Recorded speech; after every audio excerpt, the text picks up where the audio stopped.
قیامت کا دن وہ دن ہوگا جب نہ کوئی مال کسی کو فائدہ پہنچائے گا اور نہ اولاد۔ قیامت کے دن نفع مند ایک شے ہوگی، فائدہ دینے والی ایک چیز ہوگی، اور وہ کیا؟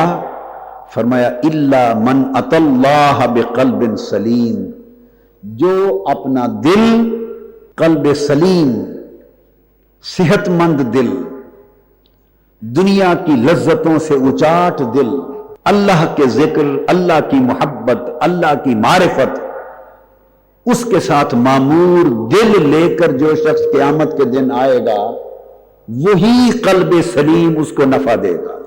دل تین قسموں کے ہوتے ہیں، ایک میت ہوتا ہے، قلب میت،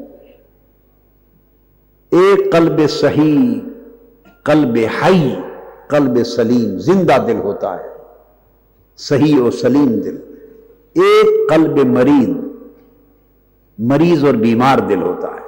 قرآن مجید میں مریض دل کے بھی احوال بیان کیے، ان کے دلوں میں مرض ہے، بیماری ہے، اور دلوں کی بیماری ایک ایسی بیماری ہے، دلوں کا روگ ایک ایسا روگ ہے کہ جس کو یہ بیماری لگ جائے پھر وہ بڑھتی چلی جاتی ہے، اور اللہ کی خاص عنایت اور توفیق کے بغیر دل کی بیماری ختم نہیں ہوتی۔ جس کو قلب اور فؤاد کہتے ہیں یا قلب سلیم کہتے ہیں، وہ اس دل کے اندر ایک دل ہے، اور وہ دل اس دل کا برتن ہے۔ اس دل کی پوزیشن یہ ہے کہ وہ دو کناروں کے درمیان ہے، اس کی ایک سمت نفس ہے، دوسری سمت روح۔ منفی خصوصیات ہیں، یہ ان کا منبع وہ نفس ہے، دوسری طرف سمت بالا میں روح ہے، روح مالا اعلیٰ کی نمائندہ ہے۔ نفس بھی دل پہ اثر انداز ہوتا ہے، اور نفس چاہتا ہے دل میری طرح بن جائے، روح بھی کوشش کرتی ہے، اثر ڈالتی ہے، وہ چاہتی ہے اے بندے تیرا دل میری طرح ہو جائے۔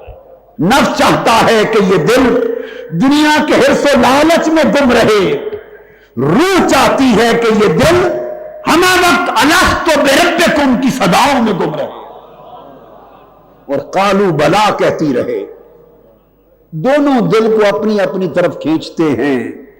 اگر نفس بازی جیت جائے تو دل مریض ہو جاتا ہے اور دل مردہ ہو جاتا ہے، اگر اس جنگ اور اس بازی میں جیت روح کی ہو جائے تو دل زندہ قلب سلیم ہو جاتا ہے۔